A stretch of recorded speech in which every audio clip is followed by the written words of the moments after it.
Hello students, आज हम देखेंगे ट्रांसलेशन। ये ट्रांसलेशन 9th और 10th दोनों क्लास के लिए उपयोगी है। तो सबसे पहले देखते हैं हम प्रश्न वाले वाक्य। अलग अलग कैटेगरी वाइज आप देखेंगे तो आपको ये ज़्यादा अच्छे से याद हो जाएंगे, ज़्यादा अच्छे से आप इनको समझ पाएंगे। हमने इस ट्रांसलेशन में वही सेंटेंसेस को लिया है जो अक्सर करके बोर्ड एग्ज़ाम्स में पूछे जाते हैं। सबसे पहला है तुम्हारा नाम क्या है। इसका ट्रांसलेशन होगा what is your name. Second is तुम कहाँ रहते हो, where do you live. Third is आपकी उम्र कितनी है, हाउ ओल्ड आर यू। तो ये 3 प्रश्न हैं जो प्रश्न वाले वाक्यों में हमेशा एग्ज़ाम्स में पूछे जाते हैं। एक कैटेगरी है सार्वभौमिक सत्य। सार्वभौमिक सत्य या यूनिवर्सल ट्रूथ, इसमें वो सेंटेंसेस लेते हैं हम जो समय के अनुसार नहीं बदलते, वो हमेशा एक से ही रहते हैं। तो इसमें हम लेते हैं सूर्य पूर्व दिशा में उदय होता है, the sun rises in the east. Students आप ध्यान रखिए कि इसमें सन का एस और ईस्ट का ई कैपिटल आएगा। नेक्स्ट इज फिफ्थ, पृथ्वी सूर्य के चारों ओर चक्कर लगाती है, the earth moves round the sun. इसमें भी अर्थ का ई और सन का एस कैपिटल आएगा क्योंकि ये प्रॉपर नाउन है। नाउ सिक्स्थ, ईमानदारी सबसे अच्छी नीति है।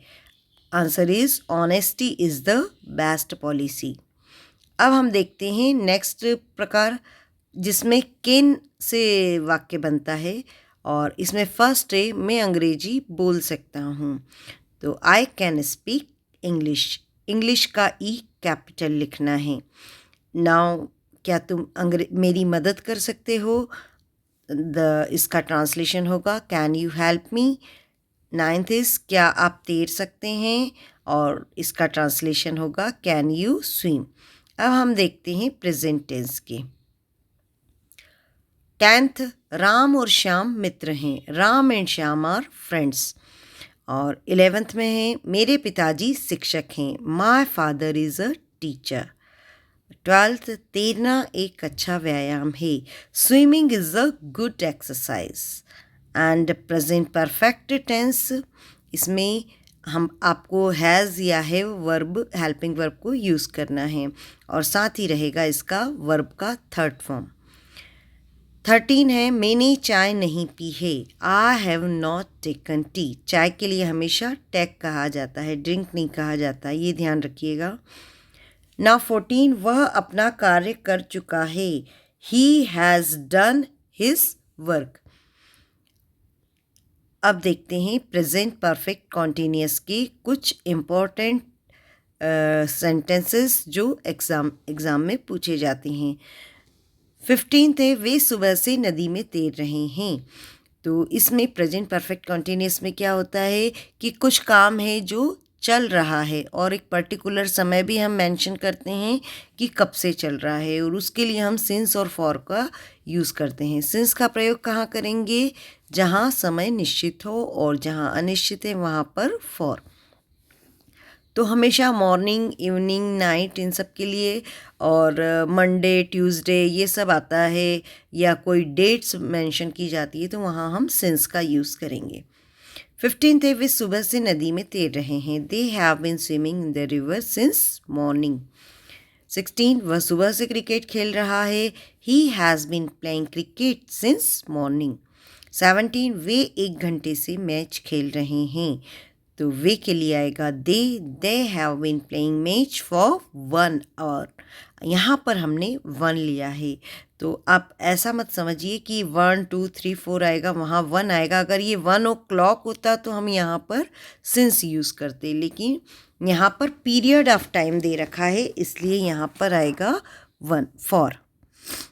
नाउ सिंपल प्रेजेंट, राम पत्र लिखता है।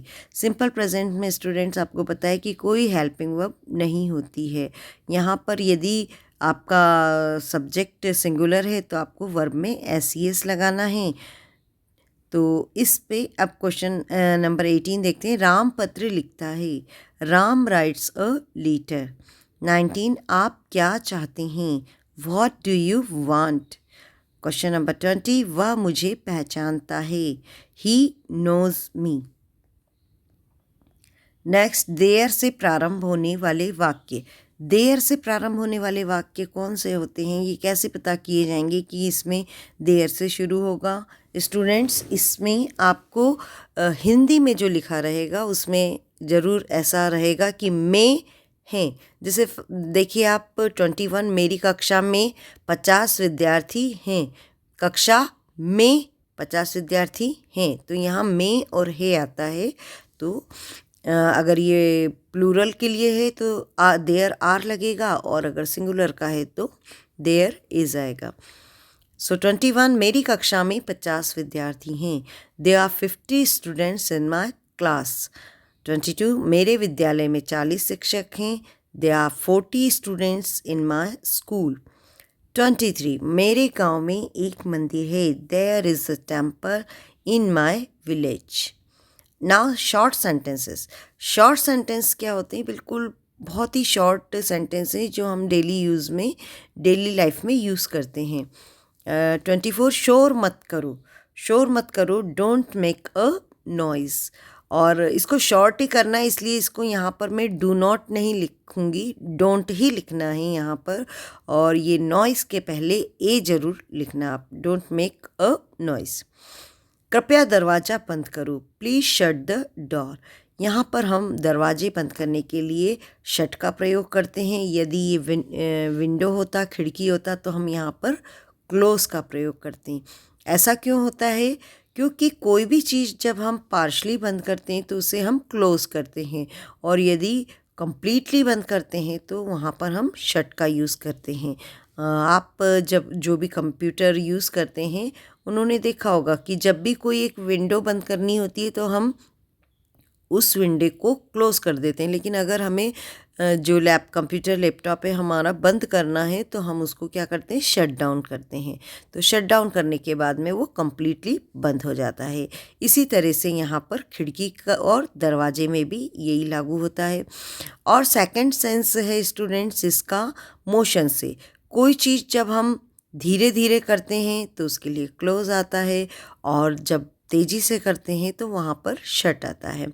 जैसे जब आप प्रेयर करते हैं तो टीचर्स आपसे क्या कहते हैं? Close your eyes. ठीक है। और जब आपको गुस्सा होते हैं, आप क्लास में शोर करते हैं, तो क्या कहते हैं? Shut your mouth. Shut your mouth, है ना?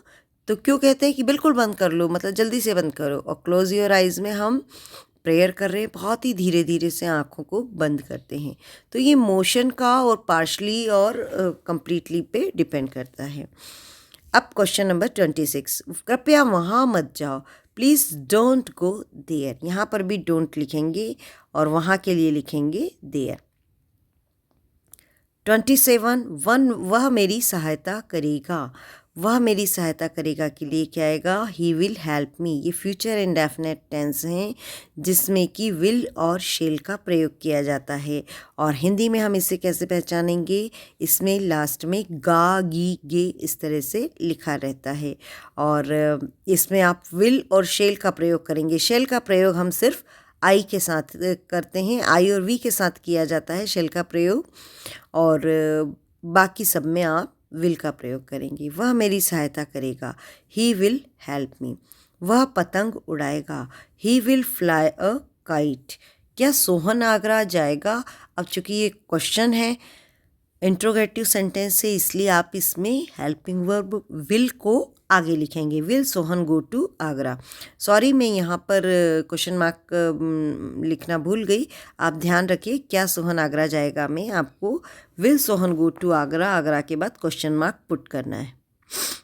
Present continuous tense.